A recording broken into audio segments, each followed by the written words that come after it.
Does TMS cause seizures? The likelihood of TMS causing a seizure is less likely than having a seizure with an antidepressant medicine. Can TMS treat autism? This is ripe for research. Is TMS safe for kids? I personally have treated a number of adolescents 15 and up. Have you ever heard of TMS making depression worse? You know, it's not usual that TMS makes depression worse, but I will say this. Hello, everybody. Welcome to another episode of I Talk TMS. Today, I'm joined by the wonderful Randy Pardell, Dr. Randy Pardell out of New York. Doctor has been doing treatment in TMS for 14 years and has some wonderful wealth of knowledge to share with us. And we're very excited to have you today, Doc. Can you do me a favor and tell me a little bit about yourself? All right, my name is Dr. Randy Pardell, and I am the medical director of Clearwave Mental Health. We have 3 clinics in southeastern New York that we run. The main clinic here is in Poughkeepsie, but we have clinics in Valhalla, New York, and Westchester County, as well as Middletown in Orange County, New York. We're a very interesting aspect. We have a bit of a family business. My son Connor is our CEO.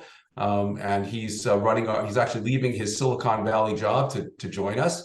And my other son, Logan, who's a lawyer, is sort of our chief legal officer and sort of manages our human resources. He does a lot of employment law as well. So we have a bit of a family business, and we're growing and expanding and adding lots of doctors, nurse practitioners, and future sites to really try to provide TMS throughout the southeastern New York area. My first question, Doc, is what excites you the most about TMS? I mean, I think what excites me most about TMS is that it offers an opportunity to treat very significant neuropsychiatric disease and disorders, treatment-resistant depression, treatment-resistant obsessive compulsive disorder, anxiety disorders, post-traumatic stress disorders. But there's also a whole future that's ahead in treating other neuropsychiatric disorders, such as pain syndromes, such as stroke rehabilitation, and all of these very important neuropsychiatric illnesses. TMS can be a very front and center treatment for those very important conditions. One question that we see all the time: is TMS safe? TMS is an incredibly safe procedure. When we take a look at some of the medication treatments for, let's say, major depressive disorder, a lot of our patients have problems with weight gain. They have problems with sexual side effects. They have problems with emotional numbing. That's something that a lot of our patients often express. TMS has none of those side effects. It's fairly minimal. Local site sensitivity and headache are the most common side effects, and they seem to be transient and then they go away. There is a very rare side effect of a generalized seizure during the TMS treatment. It only happens when you're in the TMS treatment, if that were to happen. So you're under supervision if that were to happen. It doesn't happen when you leave and come out and have a seizure after TMS. It only happens in the TMS suite. But in most of the conventional TMS systems, it's only 1 in 60,000 treatments. And we've done 20,000 treatments in our TMS centers, and we've never had a patient who's had a seizure. So it's very, very rare. Sometimes it can cause some, if you have a really high, what we call motor threshold, where there's a lot of loudness in the clicking that the TMS system makes, you need to wear hearing protection so that you don't have any hearing loss. That's somewhat similar with MRIs. If you go for an MRI, you need to. That's just simply earplugs, right? It's earplugs, though. A lot of our patients can use AirPods, noise canceling earphones, and that they can listen to podcasts and they can listen to music. I just don't want any heavy metal, no banging, no clanging, overstimulation, right? Meditative music, Yes, that kind of thing. We really relaxing, yes. How does TMS treatment work? Well, TMS treatment uses the law, it's called Faraday's law, the law of electromagnetic induction. So a time-varying magnetic field induces gentle electrical currents in conductive surfaces. Now, when I was a kid, I used to play with magnets, right? And we'd put a little piece of metal, and I'd put some magnets underneath a desk, whatever, and I'd be able to move the piece of metal with the magnet underneath the desk. So a lot of times magnetic fields easily go through surfaces like the scalp and the cranium and can have their effects in where we want the TMS to occur, which is in the frontal cortex of the brain, or the areas of the brain that we want to stimulate. So a time-varying magnetic field induces gentle electrical currents, and those gentle electrical currents causes action potentials, and those action potentials release neurotransmitters, release nerve growth factors. So the brain actually will release the very same neurotransmitters that our antidepressants work on. Also, they release these nerve growth factors that actually cause the brain to plump up. So there's a colleague of mine, Juan Campernon, who's at Mass General, and he did volumetric MRIs of people who had TMS and found that the cortex of the brain actually gets thicker with TMS. It gets stronger and thicker. So it actually has a profound effect on both strengthening and balancing brain activity. And one of the theories that we have is that we have a disconnect in our brains where the thinking areas of the brain that's often on the top part of the brain versus the emotional areas of the brain, which is sort of deep in the midbrain, are disconnected. So the thinking areas are cold. They don't work very well, but the anxiety and ruminating centers of the brain are overworking. And so what TMS does is connect the thinking with the emotion and wakes up the thinking areas and calms the emotional centers of the area, and therefore balances brain activity. That's fascinating. So TMS takes some time. Now, we do have some early responders. Some patients may seem to have some responses even in the first week of treatment, but typically by the 3rd to 4th week of treatment, you start to see the beneficial effects on both anxiety and depression.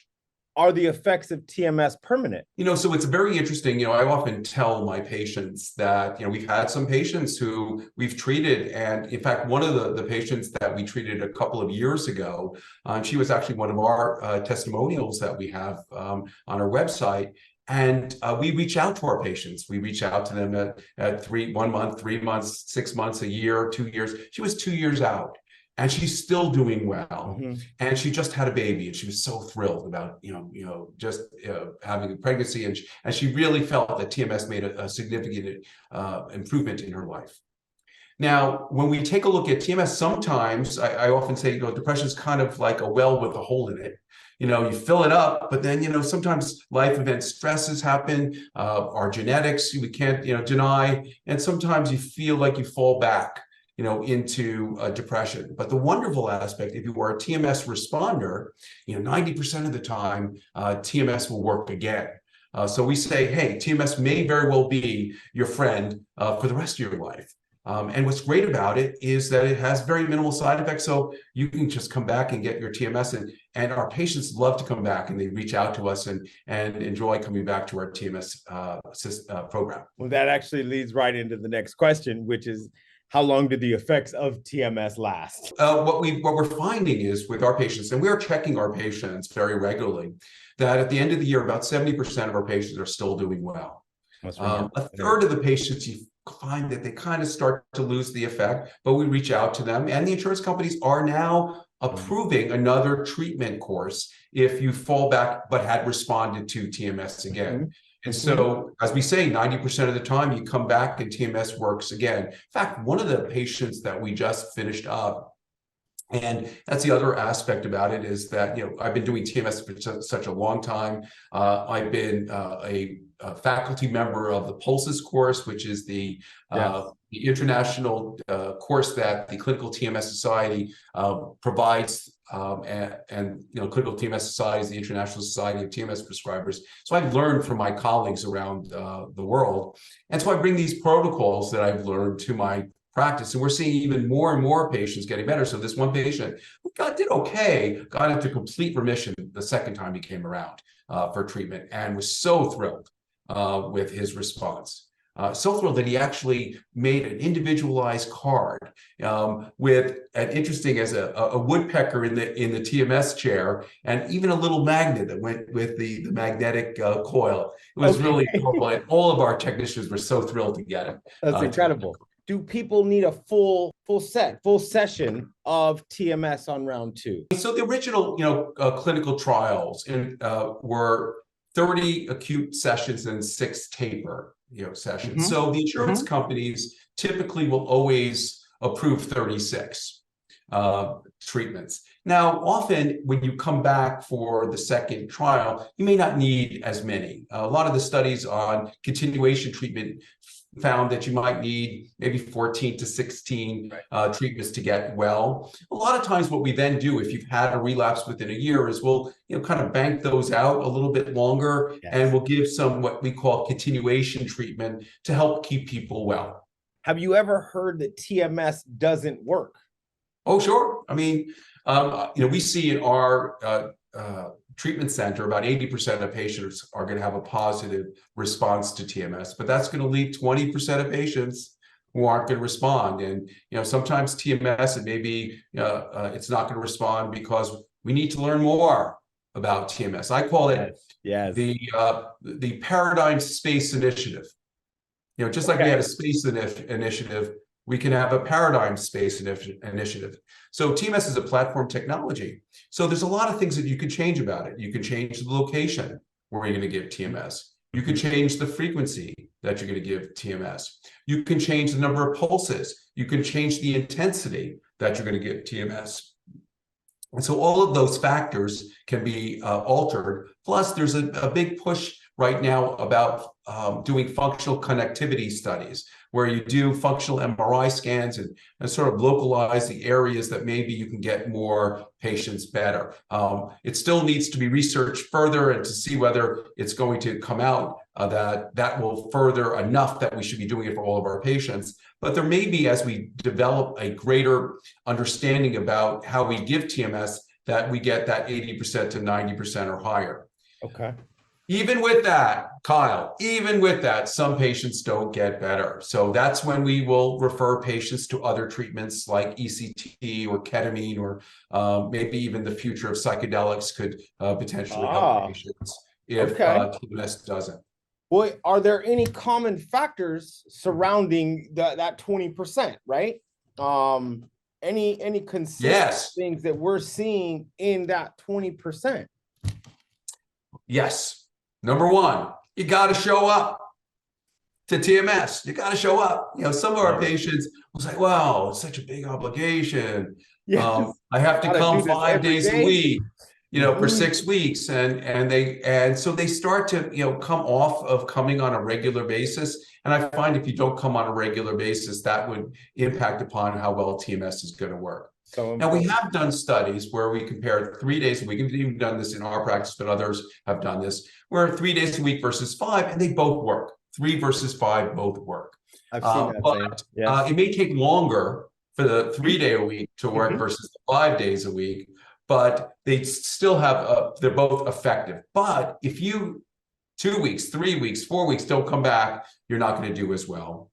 And then it may be that there's comorbidities that could be happening. If somebody has, we didn't realize, but somebody has a bipolar disorder on top of it, and they're sort of cycling very frequently, that may be something that happens. I personally, I believe that the studies that have looked at bipolar depression, even more recent studies that just came out, show that TMS can be effective for bipolar depression as well. But insurance companies don't yet pay for it. But if you have a rapid cycling bipolar disorder, TMS may not be as effective. If somebody has a psychotic disorder, TMS might not be effective. If there is a substance abuse problem and you're doing TMS, that also may make TMS not quite as effective if somebody's actively using substances. That's something I do want to go off of, and this is totally off script. How, with the conversation going towards addictions, have we seen benefits from TMS with addiction? All right, so there's a couple of ways we can kind of go in this direction, Kyle, because I know that you personally have ran a program and understand the aspects of trying to bring treatment for addiction with neuromodulation and TMS. Yes. One of our really great leaders in the field of TMS is Colleen Hanlon. She's now the vice president in charge of medical affairs, I think, at Brainsway. She was at Wake Forest and Medical University of South Carolina, and she's done a lot of work on what's called the frontal pole. So our brain kind of comes right back where our forehead is and stimulating that frontal pole. And she's had some great success in patients with addiction. We're still not yet having any FDA cleared treatments for addiction using that particular protocol, but that may be down the line. And that's where there's great, you talk about excitement. Wow. Yes. Is that exciting if we're going to be able to see? I mean, there are some studies that have shown cravings can be reduced by doing even the frontal treatments that we do with TMS, the classical dorsolateral prefrontal cortex, like cocaine cravings for people who are cocaine addicted. So yes, addictions is really right up there, and it's being studied as well. But another good colleague of mine, Robert Moran, who's down in Florida, who runs a dual diagnosis program, and I did some consulting work with them. And one of the things that he said to me, Randy, almost all of our patients who have addictions have coexisting psychiatric disorders. 100%. So you've got to treat the psychiatric disorders in Yes. order to treat the addiction.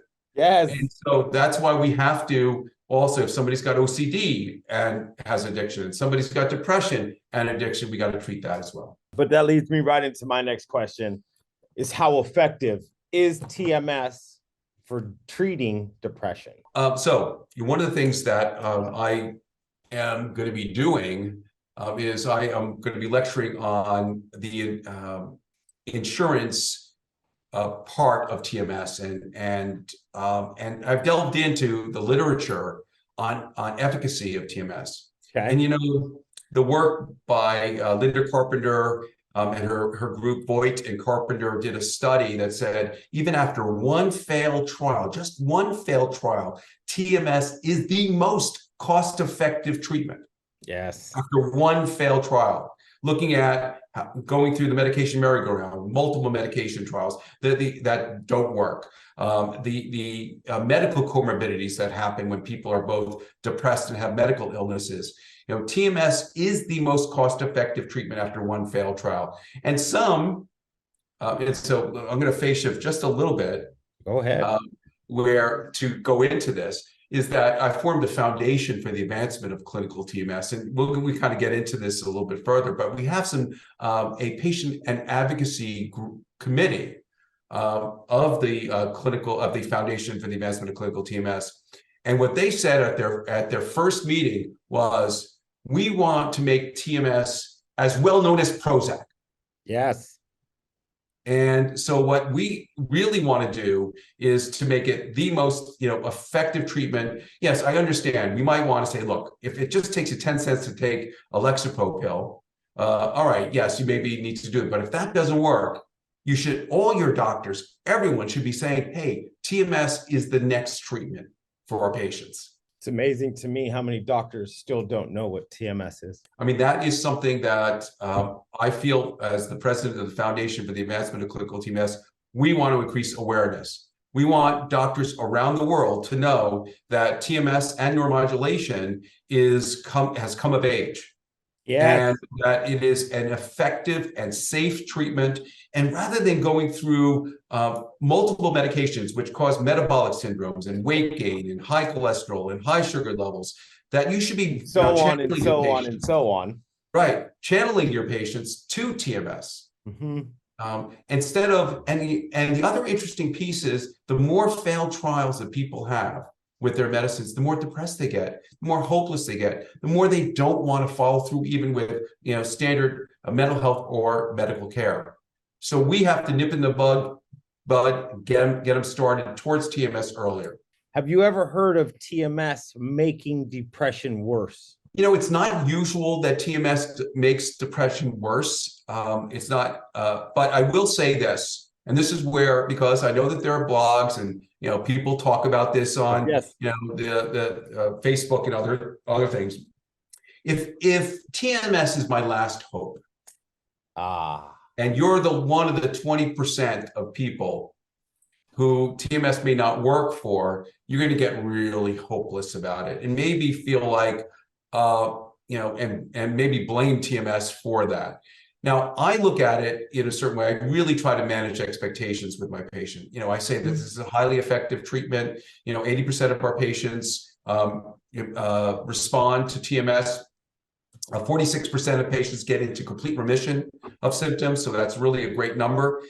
But if you're not one of them, we're going to try to make some recommendations for you. We're going to try to help you and steer you into the next treatment. Like I said, I have colleagues that do ECT, they do ketamine, they do psychedelics, other treatments. Maybe there are certain combinations of medicines that they haven't yet tried. We're going to try to help all patients. We're not going to let people hang. All of us who I know who do TMS are passionate practitioners who really care about their patients and really want all of their patients to be well and healthy, happy, and secure. I love that. TMS and grief. I personally, this one is kind of my question. How is it that TMS is helping with grief? When I talk to my patients who've never experienced depression, I said, have you ever lost somebody you love? And there's grief, and what that feels like. The difference that I find between depression and grief is there's a lot of self-blame. And Freud actually talked about this back in 1912.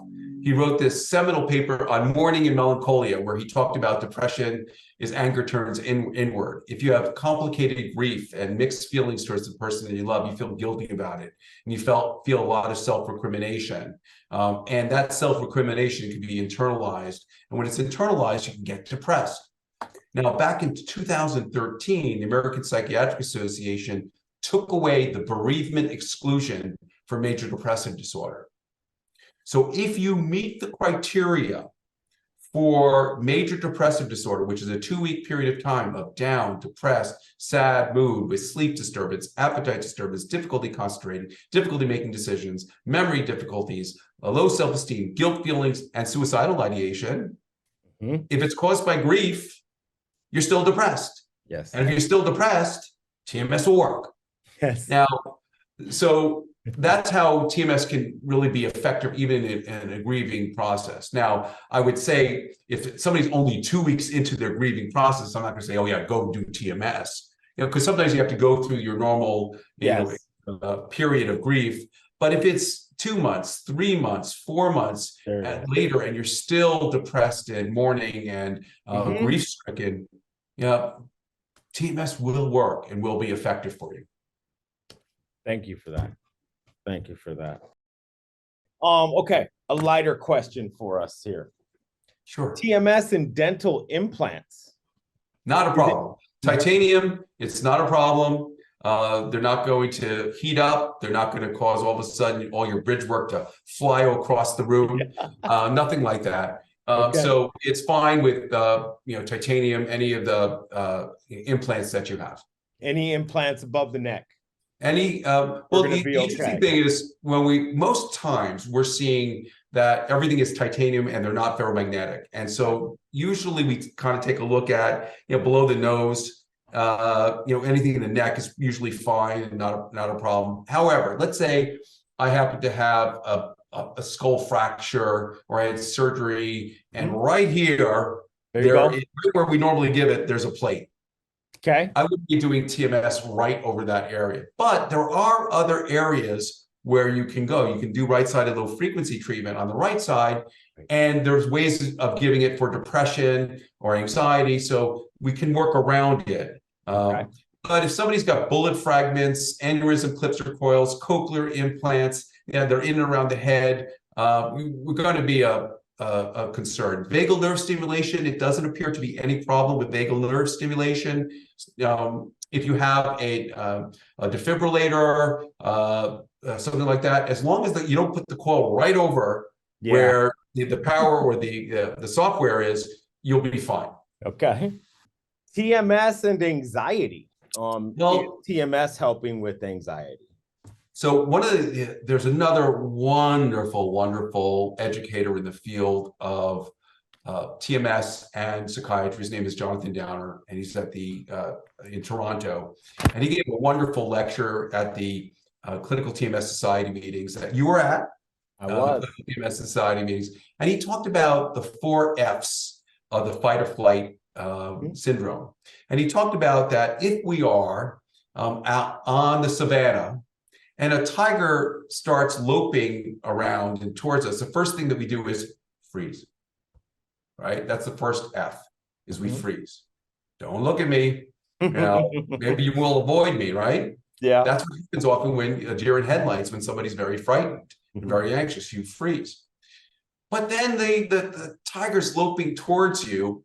So what's the next thing you do? You start running. That's right. Right? So you run away. But then the tiger's too fast for us, right? And the tiger jumps on us. And the next thing you do is fight, right? You try to bop the tiger in the nose, get the tiger off you. But then at the end of that process, if the tiger's, having his dinner on you, what you do is fold. And that's an evolutionary part of the brain to go like possum, that maybe though, if you don't fight at that moment, they'll let you go. And what John talked about was maybe that's depression. And he says he usually finds that most patients who've had so much stress and anxiety in their lives have a moment in their life where they just give up. Yeah. And that when you give up, then you fall into the depression. Okay. So we take a look at anxiety as sort of like the pre-morbid condition for about 3/4 of our patients, where they have unremitting anxiety and stress, and they're not able to cope with that anxiety and stress, and then they fall into the depression. So most of our patients we find have both anxiety and depression. Now, it's the original clinical trials that was the Neurostar TMS therapy system, the original clinical trials that my buddy John Reardon was the lead author on, showed that, oh yeah, anxiety also improved, as well as depression. Yeah. Those of us who do a lot of anxious depressions, I have a protocol where I do a lot of sequential bilateral treatment. Okay. I do right-sided low-frequency treatment, which really has a calming effect on the amygdala. Johnny also showed that if you do right-sided low-frequency 1 hertz treatment, it's almost like metronome, 1 pulse per second, dot, dot, dot, has a really calming effect on the amygdala. And then when you do sequential bilateral, then you stimulate on the left side and you both treat the anxiety and depression. The right side treatment will both help with depression, but I always say it's anxiety and depression, and the left side is depression and anxiety. Yeah. So a lot of our patients we do sequential bilateral, but studies have shown that unilateral is effective, bilateral is effective. Right side and left side, they're all effective and fairly equivalently effective. Is TMS safe while taking an antidepressant? Yes, it's safe to take it with an antidepressant, but I make a proviso, and I tell all my patients this: don't stop your antidepressant while doing TMS. Because I've had some patients say, "I'm doing so great. It's a non-drug treatment. I can just stop my effexor." And when you're stimulating somebody's brain, you're actually waking up neurotransmitters, nerve growth factors, and people are more sensitive to withdrawal effects. So we really don't want people to stop their antidepressants. But I also say the following: European studies show this, that TMS help your antidepressants work better, and your antidepressants can make TMS work better as well. Okay. So, and the great thing is, a lot of patients say, do I have to get off my antidepressants if I do TMS? I say, no, you don't have to get off your antidepressants, but just stay on them. Don't change them to go up, to go down, because your new augmentation strategy for your antidepressant is TMS.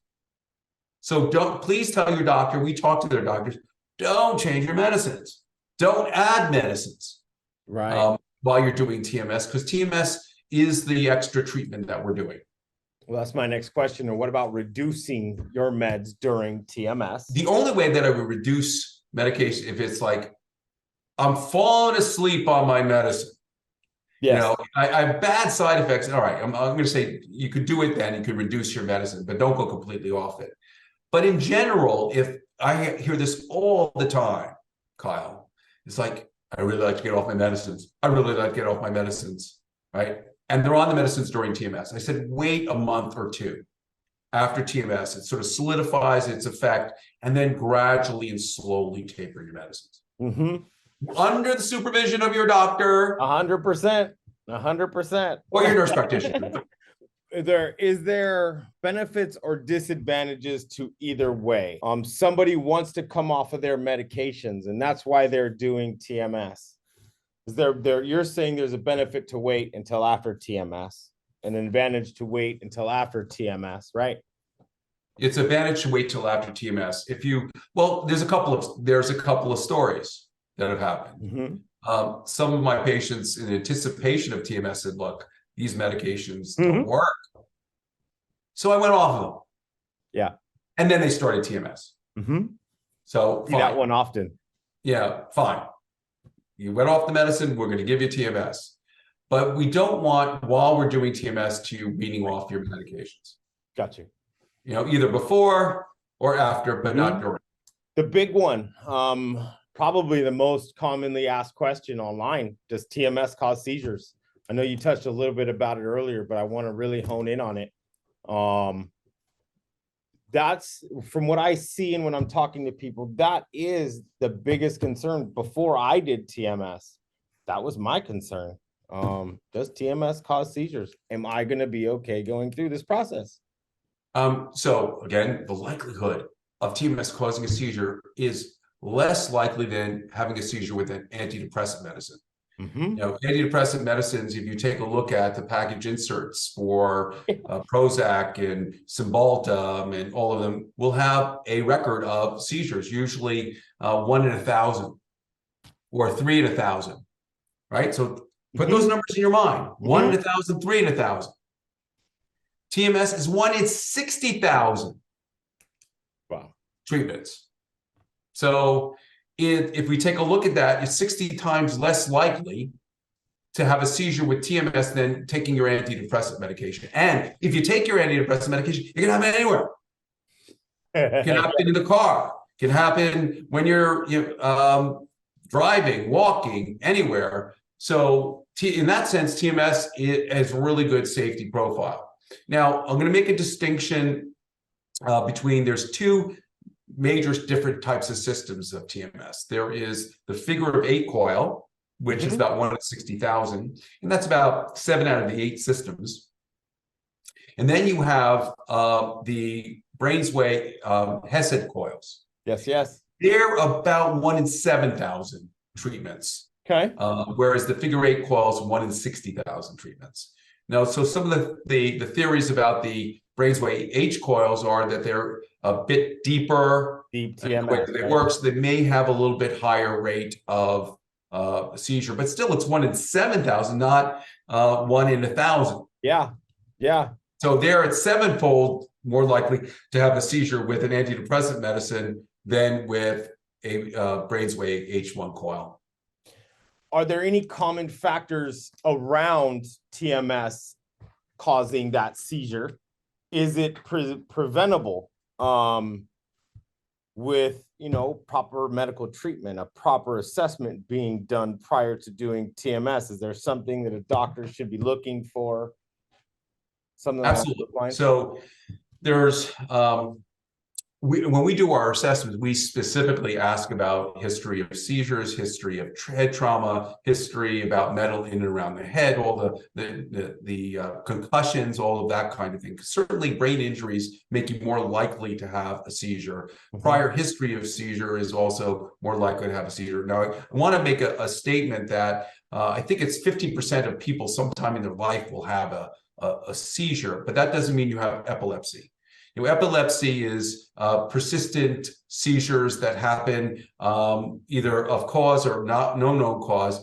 It's not uncommon from a medication effect or withdrawal from a drug effect or an alcohol effect to get alcohol withdrawal seizures, drug withdrawal seizures, those kind of things. But that doesn't mean you have epilepsy.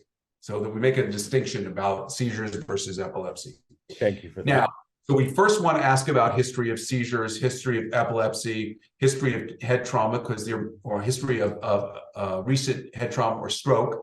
Those are all more likely to have seizures, and those are things that we're going to want to know about before. And then I go into best practices. We got some best practices when you're doing TMS. And number 1, you need to sleep. Yes. If you're up all night and then you get TMS, you lower your seizure threshold, might be more likely to have a seizure. So Get at least 4 hours of sleep, ideally 7 to 8 hours of sleep. So that's Right. one best practice. The second is alcohol. Mm-hmm. And if you, The big it's one. been shown that people who are heavy drinkers, and this is where a few of my colleagues have had patients like this, where patients have had a seizure with TMS. It's like they're drinking a 12-pack, every night, a 12-pack, and then their wife says to them, like, you got to get help. You're depressed. Mm-hmm. So they come to the TMS center, and they say, I'm going to do a good job. I'm going to stop drinking. Yep. And they stop drinking, and they get their TMS. And when you stop drinking after drinking a heavy amount over a long period of time, you lower your seizure threshold, and you're more likely to have a seizure. So we don't want somebody immediately to stop drinking. So we really want you to limit your alcohol use during TMS. I don't want people drinking ideally during TMS because a couple of reasons. One, you lower your seizure threshold if you're drinking a lot and then getting the TMS. And the other is it disrupts your sleep at night when you're drinking. Mm-hmm. And you and I have talked about this. And when you're disrupting sleep, you don't manufacture your neurotransmitters. You don't clean out the metabolic byproducts of your day. You don't have the healthy aspect of dreaming is really important. You don't have the healthy aspect of really implanting your memories, because that also happens during sleep. So all of those are really important for treating your depression. So if you're not sleeping because you're drinking, you're also not helping yourself with TMS in that situation either. So we really want our patients sleeping. We want them to be not drinking. We want people to be taking their antidepressant medications. They don't go on and off and on and off their medicines. Right. We want them to be specific. And we want them to come to their TMS sessions on a regular basis so they get the benefit. They recruit the beneficial effects over time. So those are all the ways that you can prevent the seizures from happening with TMS and also get a better outcome. The next question is a touchy one, but one that I do believe is very important. Can TMS treat autism? Jonathan Robeson was one of the first people who was autistic who received TMS at the Barrett and Allen Center at Harvard in Boston. And he said that TMS caused him to be socially related and was able to help him. He got married, all that kind of thing. Now, he wrote a book. And I've seen some of the documentaries and things like that he's had. And some people at Barrett and Allen felt on some level all that social interaction helped him. They don't know necessarily whether TMS helped the autism. Now, with all that being said, this is ripe for research. For research in autism, I know that Barrett and Allen's doing research with autistic children. Other areas where TMS has had some research is in Tourette's syndrome as well, and there's different protocols that are being used as well. And this is, part of what I want my foundation to really support. Yes. So the foundation is really interested in supporting academic research in other areas. And there's one initiative that we want to have, which is to focus on neurotherapies beyond just psychiatric indications, but neurological indications. Right. And some of those indications could be Tourette syndrome, chronic pain syndrome, autism, as well, migraine headaches, even Alzheimer's disease. There are some studies that have looked at Alzheimer's disease as well and showing some benefit from TMS with Alzheimer's disease. So if we get some funding for those research and we see that research progress and we see some benefit that happens, then that's going to be huge. It's going to be a game changer because there's billions of dollars that are being put into Alzheimer's research right now. We need money looking at TMS because we say TMS releases neurotransmitters. It also releases and produces nerve growth factors like brain-derived neurotrophic factor. So if we're able to kind of stave off some of that memory loss because we're producing those neurotrophic factors, that may very well be something that will be part of the treatment regime for all patients who have degenerative disorders or dementias. Okay. What about one that's somebody that's diagnosed with bipolar? Can they So be treated and or see benefits from TMS? So when we take a look at bipolar disorder, we take a look at another stimulation treatment called ECT. Mm-hmm. An electroconvulsive treatment has been shown to break somebody's mania. It also seems to have helped with catatonia, or people who are very, very severely ill with either catatonic depression or catatonic mania or psychosis. So why not TMS, for these kind of conditions, including bipolar disorder? Well, it's pretty clear that with bipolar depression, because remember with mania, bipolar disorder, there's mania and depression. There are many studies that have shown, and even meta-analyses that have shown, that TMS can work for bipolar depression. So if it's bipolar depression, say, yeah, that is something that can be effective. The only problem is that our insurance companies don't yet recognize. Mm-hmm. And if we're waiting for that, that's another initiative down the line, because yes, there are patients, like I have one patient I'm working with right now who has bipolar disorder, and I have a really wonderful relationship with the medical director of the insurance company, and the patient had a really bad reaction to ECT, and he was very severely depressed, and he didn't want ECT, and the medical director allowed for TMS to be used in this patient who had bipolar depression. Oh, wow. Okay. So we're starting to see that. I've seen it a few times with exemptions where people have multiple hospitalizations. We did a peer-to-peer review with the insurance company. We were able to convince them that they didn't want ECT. They failed so many medicines. We don't want another hospitalization. And the insurance company approved the treatment for bipolar depression. Gotcha. As far as bipolar mania, one of the side effects of TMS is it makes people less depressed. It can make somebody who is bipolar hypomanic or manic. It's not very common. Mm-hmm. It might be somewhere like 3.4% of patients with bipolar disorder, but we have ways when we start to see that somebody's not sleeping, and it doesn't happen like all of a sudden. You start to see somebody sleeping, maybe getting a little bit more irritable. You start to back off. You might switch them to right-sided low-frequency treatment. You might reduce the frequency of the treatment, and as I call it, it becomes like a soft landing, so that they're able to finish out their TMS treatment effectively, but not induce hypomania or mania. As somebody who diagnosed ADHD, depression, anxiety in the 5th grade, right? Now, we know, obviously, FDA has not approved TMS to be used on anybody under the age of 18.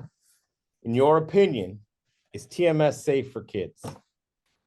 Well, a good friend of mine, Paul Kowarkin, he actually was the person who thought of the first idea of having a foundation during his presidency of the Clinical TMS Society. He's at the Mayo Clinic, he's a child adolescent psychiatrist.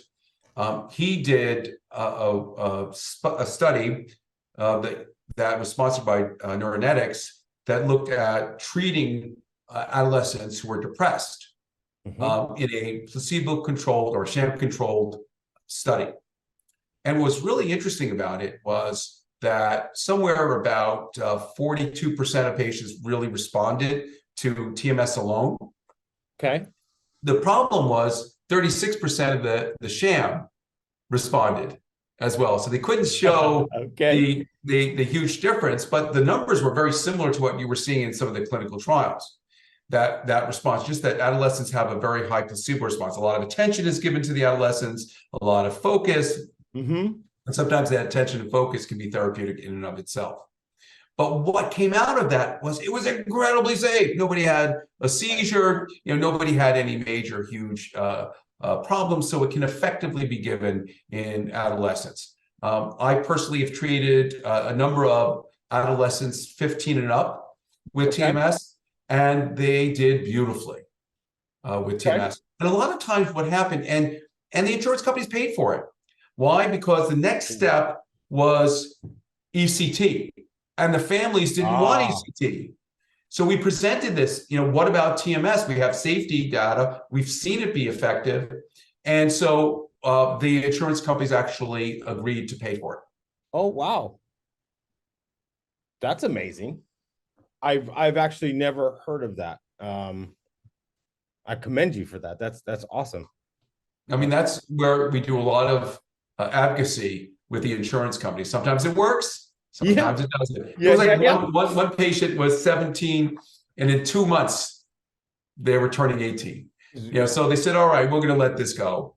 That kind of thing. I can't tell you how many times that story has ended in the opposite way, where insurance said, call us in a month, call us in 2 months, right? I've had that personally here in this office. So again, I commend you for that. Well, I think that, that's the body's not changing that much in that amount of time. I mean, so there's another piece, and maybe this is something for your viewers to also understand. Insurance companies sometimes say no. It's actually a lot better now than it was 10 years ago when there wasn't insurance, coverage. I'm sure. But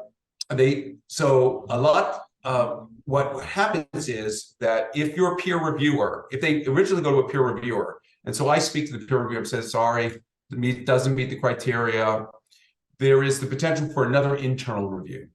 They have another doctor look at it. This is part of the most laws in most states. And then if they say no, you can appeal to what's called a PRO, a peer review organization.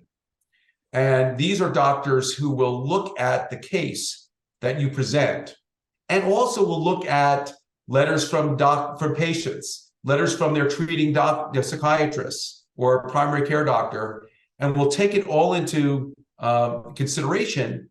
And usually 80% to 90% of the time, we prevail when we appeal to the state or the physician review organization, peer review organization. Don't give up. And a lot of times, if we keep on doing that over and over again, the insurance companies are going to say, we're losing this time. And they have to, actually, the insurance companies have to pay for the review. And they have to do it this time, another time, and another time. They say, well, maybe we have to start paying for 15 and up.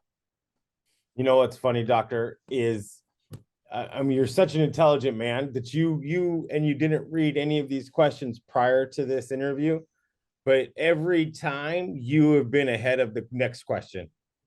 I love that about you. Well, so one of the things we talk about, this is my calling, Kyle. I know. This stage of my life, it's like what do I do on my nights and weekends? It's with my colleagues. I'm on committee meetings. I'm president of the foundation that we're going to be putting in a free clinic in Florida. We've got the funding from our sister foundation called the Neil S. Hirsch Foundation, and we're going to be putting a free clinic in Florida. We're in the negotiations with a not-for-profit clinic in Florida where we're going to be doing free treatment for TMS. TMS treatment to anybody who's qualifying for TMS? Anybody who's qualified TMS. So let's say if the insurance company said, no, in that it's like teen, adolescent, and we think that that's appropriate, that patient's going to get treated. If somebody's got Medicaid where there's not a policy, that patient's going to get treated. If somebody has, for instance, a hugely high deductible, like a lot of insurances, and they can't afford it, they're going to get treated. So one of the things that we're really trying as part of our foundation is also to provide access, not only awareness, but access. And so we're putting our first clinic there for the foundation, and we're looking at clinics in other areas. It could be in Europe, it could be in Africa, it could be in South America. We are looking at really spreading the word. And what better way to spread the word than to offer free treatment? Well, that's actually something I did want to get into as well, is can the average citizen donate to that cause? Yes. I mean, obviously I know about the foundation, right? And I love and I want to support that foundation in so many ways. But say my average viewer wants to donate $20 to help somebody out in one of these free locations. Is that possible? Yes. Where would they do that? So facttms.org, go onto the donations page, and there's a whole series of our initiatives. And you can make a request. I want to donate to the free clinic. And that will go to It's FAC TMS, TMS, like right? fact TMS, That's or Factmas, sometimes we call it. right. Yes. It's like Christmas, it's Factmas. There was a time when I was sitting at my computer, FACT TMS. I don't know what's going on. Yeah, it's Factmas. FACTMS, right? FACTMS.org. I love it. And you want to donate, please donate. It's for excellent cause. We're going to increase awareness. We're going to build. And I will tell you, Carl, you're going to be a part of that patient advocacy committee. And it's the energy that's coming out of that committee is great. We're going to be doing public service announcements. We're going to have an awareness campaign. We have applied for TMS Awareness Day. There it is. There it is. I've been waiting for you to say it. And what day is that going to be, sir? We're October 10th. Yes. 10/10. And the reason why we did 10/10 is in honor of my buddy Mo Aldogani, immediate past president of the Clinical TMS Society, because he's in London and they switched the numbers. So we wanted it to be the same number if it's America or if it's Europe. I love that. So October 10th. We haven't yet got there yet, but we're working on it as we speak. And we will help in any way that we can to get these wonderful things done. I love what you do with this. Absolutely. But back to the interview. All right. Can't get too excited, right? Now. Yes, you can. But let's go. I know. Trust me. We can't help it, right? TMS is so wonderful. It saved my life. Can TMS treatment be done at home? Well, TMS treatment, so it was interesting. I was talking with some of my staff and some of the patients about that. What the future of TMS? Can TMS possibly be given at home? Well, number one, the systems themselves are not inexpensive. They're very expensive. I guess if you're a very wealthy person and you wanted to spend, somewhere between $60,000 to $100,000 on a TMS system, you can do it. However, it's a powerful treatment. Yeah. You hit the wrong place. Yep. You might cause a seizure. And if you don't, and the protocols, and this is kind of an interesting piece, and I'll just, do a little bit of a digression. We produced a study that we had a poster at the Clinical TMS Society meeting was, does experience matter in doing TMS? And so we were doing 13 years of experience, and I looked at my results from 10 years ago versus my current results. I'm doing 13% better. Oh, wow. Than I was 10 years ago. Why? Because I'm doing better location, better protocols. And this is a powerful treatment. You don't want to be able to just throw a magnet on somebody's head. So one is expensive. Number two, it is something that's FDA cleared for a doctor to prescribe it. It's not like you can go get an alpha stim system that you get, online, the Fisher-Wallace system, and you just pop it on your head.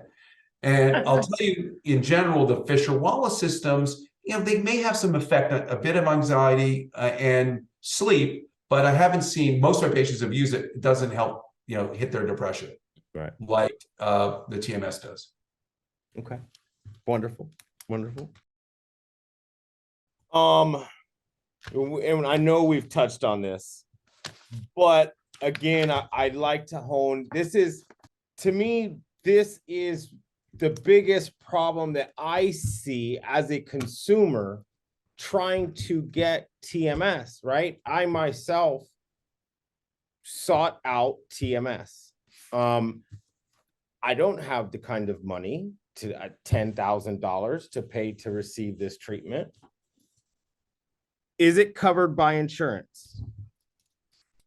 So back in the dark ages of early TMS prescribing, there was no insurance reimbursement. And I started the first TMS support group probably in the country. It was in 2012. And what it all was centered around not getting insurance reimbursement and fighting to get insurance reimbursement. Well, 2013, Medicare gave its policy, and then insurance companies all came along. So right now we have 350 million people in the United States that has an insurance policy that covers TMS. The only one that doesn't is some of the Medicaid providers. Yeah, that's right. Now, I find, and that's what we're going to do with the free treatment, the free clinics that we're trying to work with. We find in New York State, we have a lot of managed Medicaid, which means that insurance companies get the Medicaid premiums and they then provide the treatment. They cover TMS. Right. So we have patients, for instance, who are on a managed Medicaid. They're getting Medicaid transport to our TMS center. I have a patient who's in a women's shelter. Oh, wow. Who's getting Medicaid transport to our offices, getting TMS and transportation back. It is possible to get TMS. Wow. And Medicaid is so it's actually very, very rare that, what was that? I'm sorry. Medicaid is covering the cost to get her to the treatment, covering the cost of treatment, covering the cost to get her home from the treatment. Correct. Amazing. Amazing. And it's how it should be, in my opinion, right? That's awesome. That is an inspiring story. And I thank you for sharing. I mean, I will tell you, Kyle, probably 98% of the patients that we treat are insurance-based. Mm-hmm.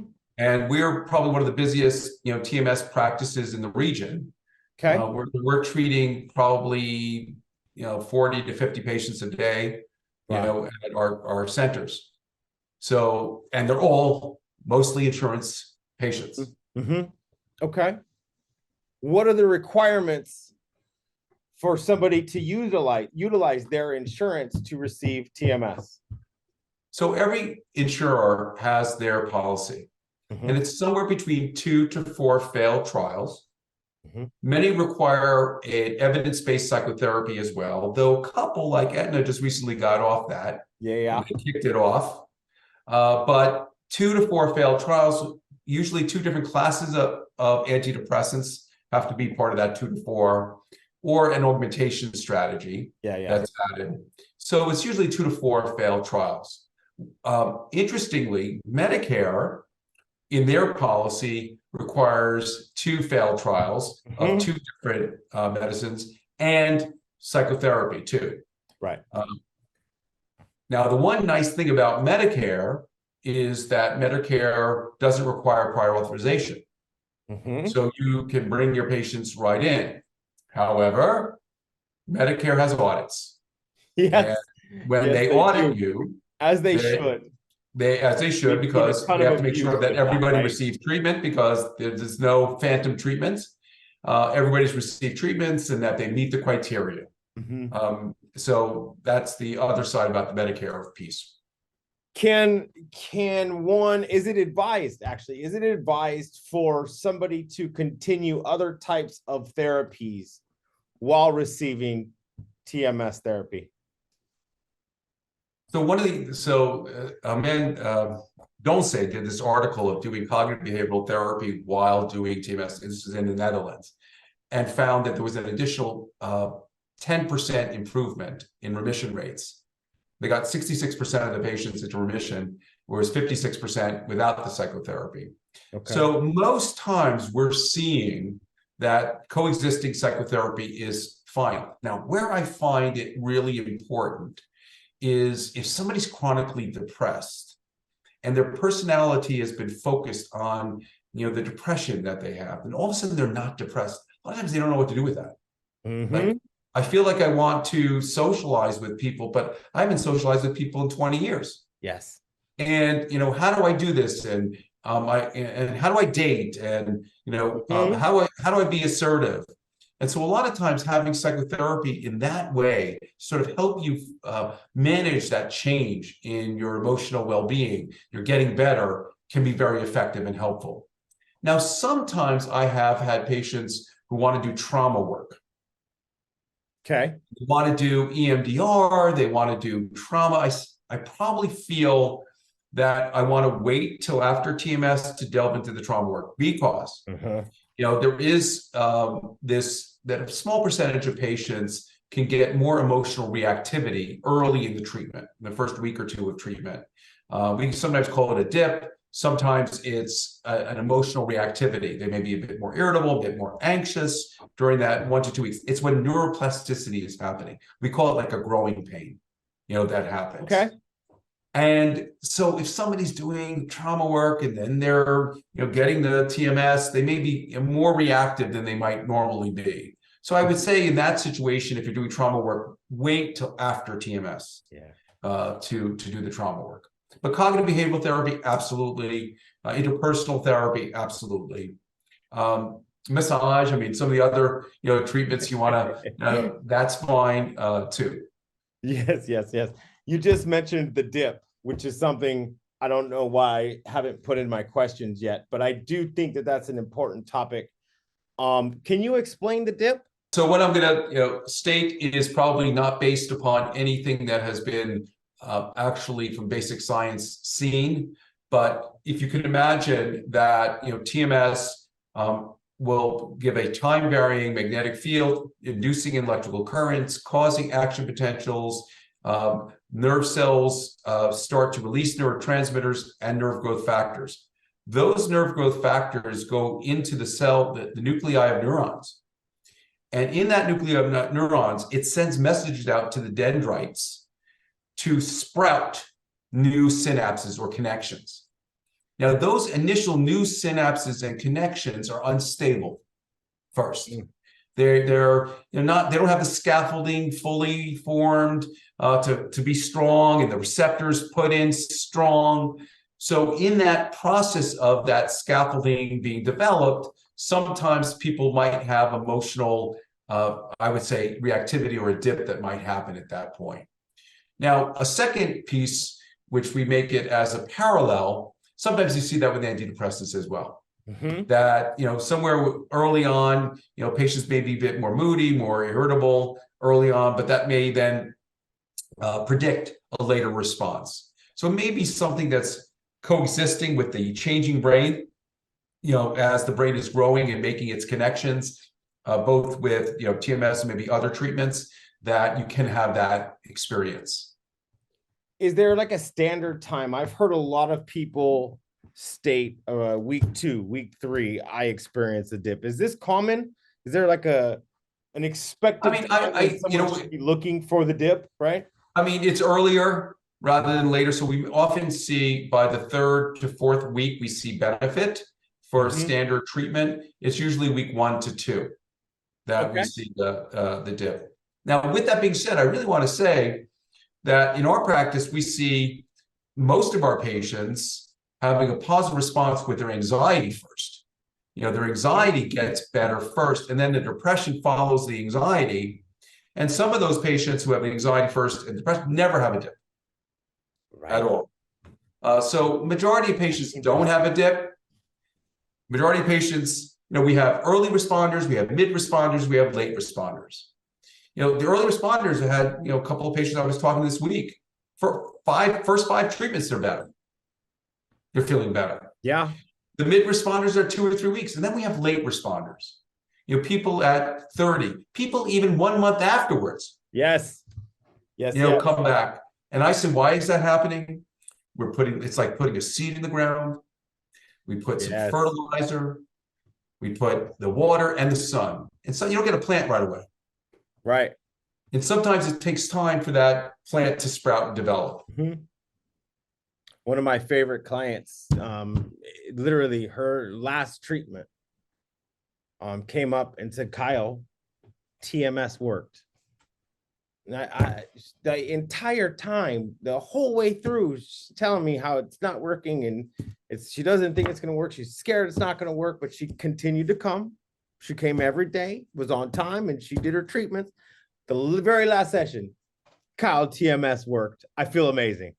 So that's why you don't give up. That's right. You don't give up. You keep on persevering through the treatment. And one of the other pieces that it's important also to say that there's a number of studies by Yip, by Avery, and McDonald, all have looked at adding on extra treatments. The original clinical trial, Avery did the study, added on additional treatments, got more people better. Yip did the study where continuation of the brain's way treatment, more treatments get people better. When we take a look at McDonald with the TMS study, the NIMH study, that was the non-industry sponsored study, more treatment, more people better. So a lot of us in the field say there's no TMS non-responders, just haven't had enough TMS yet. I like that. So Makes now, sense. again, there are going to be some that are not going to be responders in that situation. But do say that a lot of times what we do, and this is something your viewers should be aware of, that some of the insurers will allow us to add more treatment. Right. You can get an extra 10 or 20 sessions added on to your original 36, and then you'll start to see a session 40 they're getting better, or 45 they're getting better.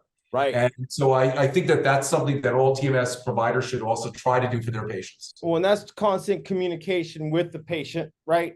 And just proper documentation, taking it back to the insurance company and showing them they are getting better. If there's the most insurance, if you see no improvement whatsoever, it's hard to tell them. But what I usually try to do is, if let's say there's a 25% improvement in their treatment, I say, look, they're 25% improvement, but they're not in remission.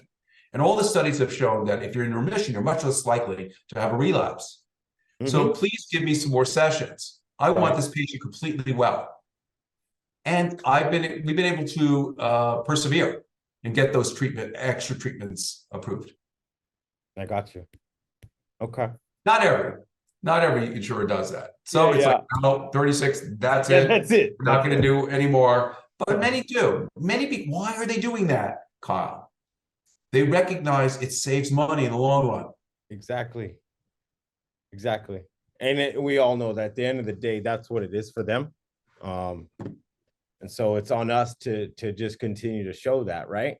Yep, absolutely. That's why we constantly are having communication and interaction with the insurance company, and keeping abreast of what's going on, and showing that our patients are getting better. Yeah.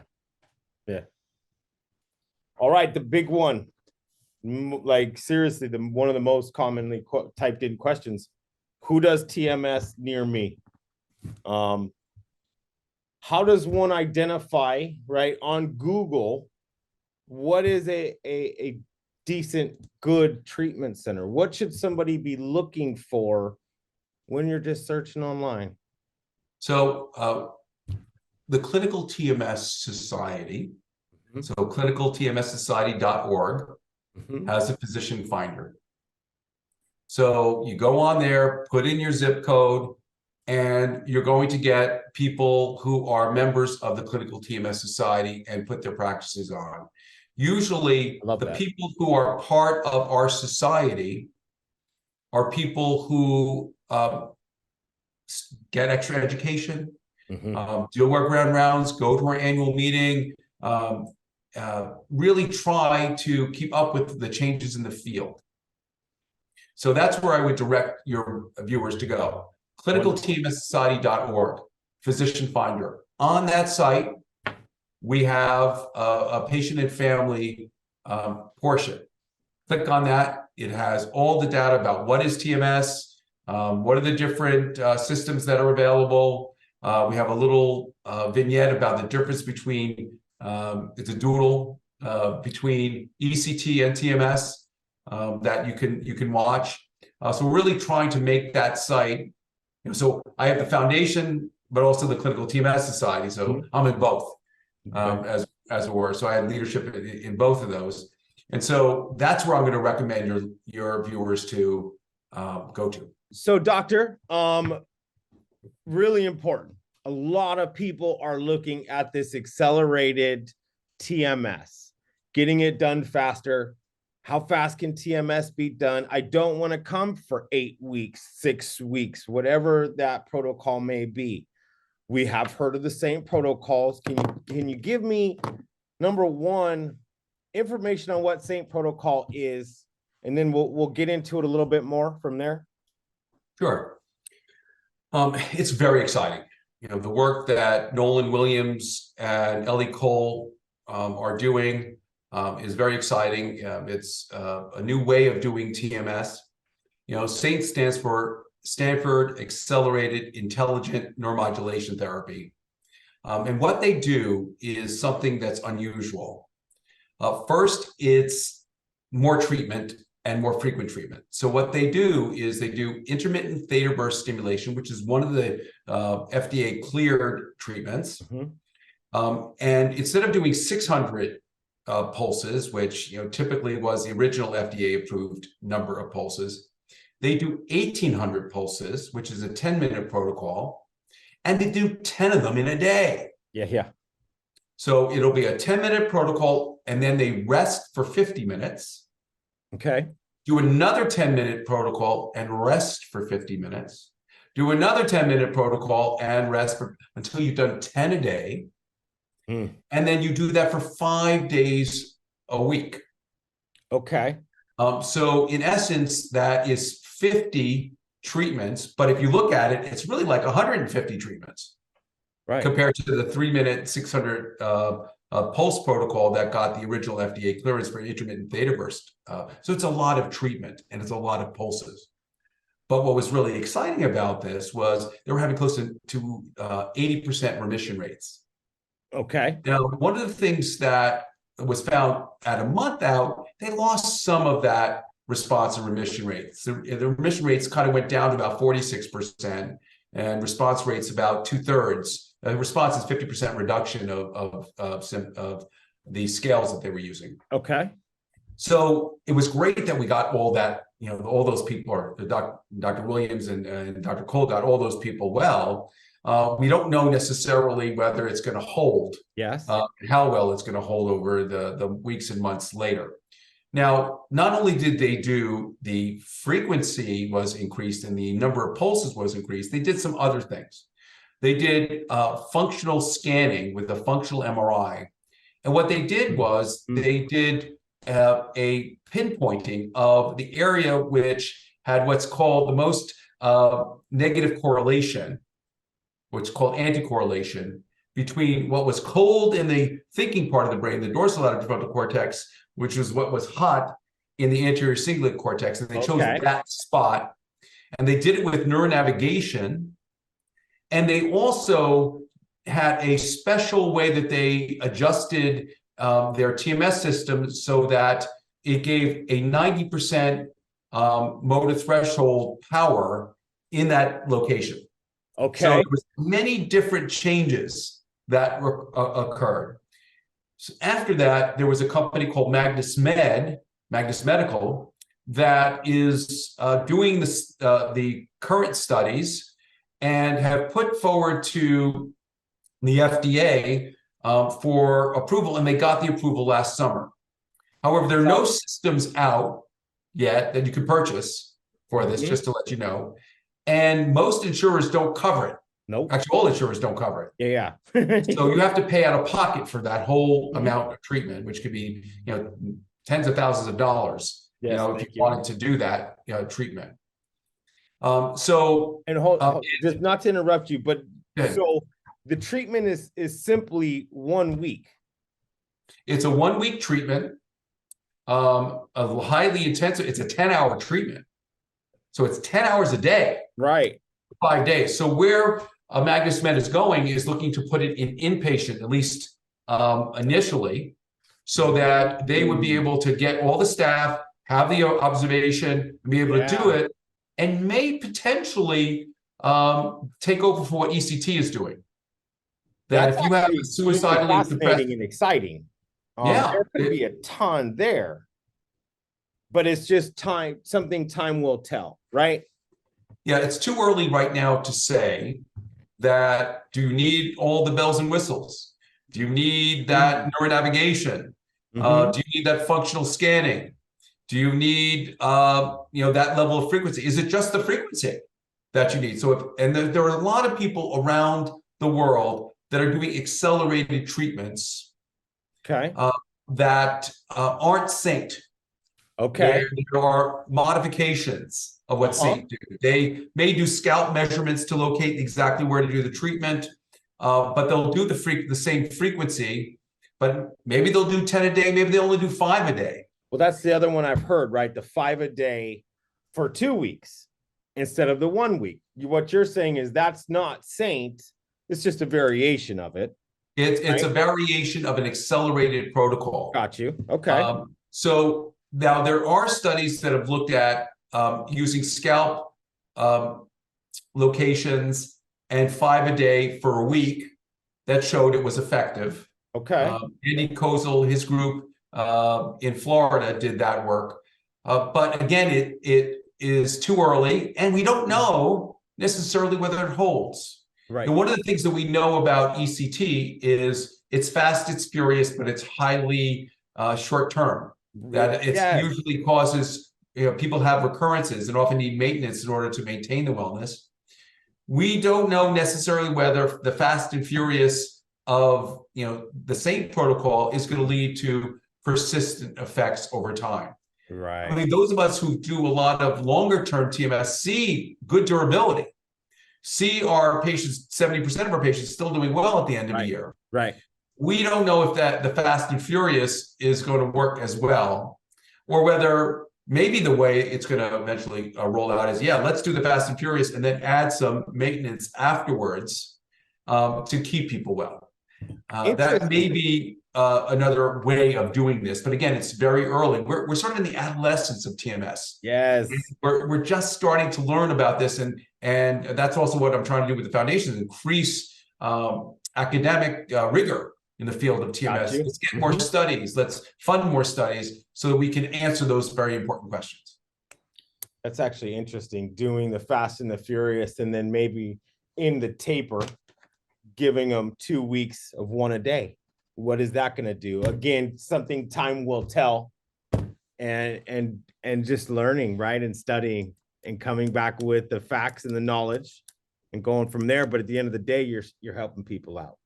You're helping people out. We're learning more. So the unanswered questions about this are: are accelerated protocols better than the longer term 1 a day protocols? That's one.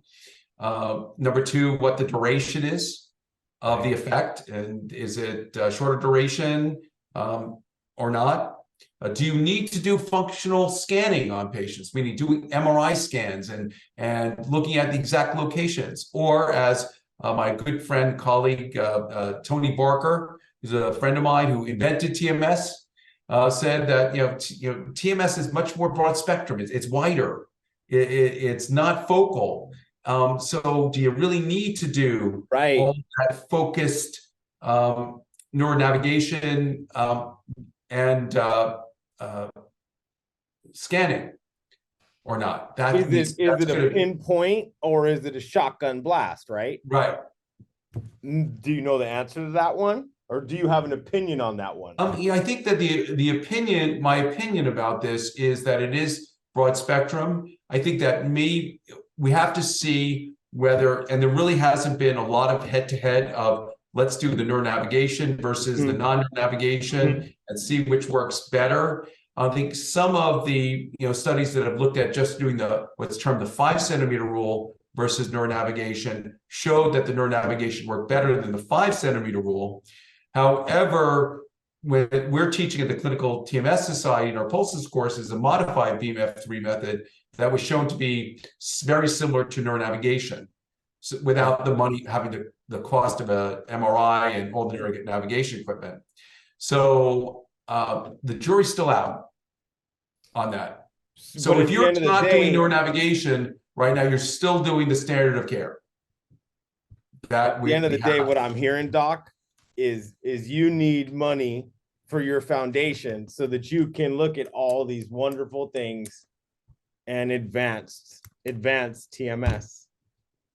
I mean, that's what we're going to be trying to do. That's what we're doing with our foundation. We're trying to increase scholarship. We're trying to increase travel. We're also giving travel awards to young researchers so they can actually present their research throughout the world. That's one of the initiatives that we have.